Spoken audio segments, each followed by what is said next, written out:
وضعیت‌های کارگرای افغانستان در ایران. گریه نکن لام هستم.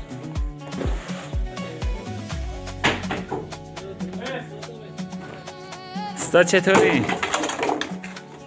شکر است.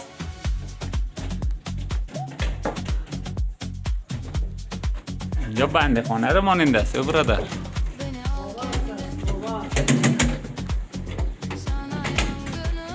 این اول کاره، حالا پایانی کارم براتون ویدیوش میذارم ببینن لذت ببرید.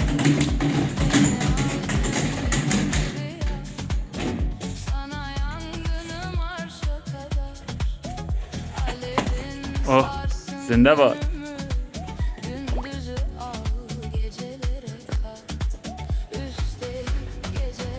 اینجا قراره یه دونه فروشگاه خیلی خوشگل شیک درست بشه.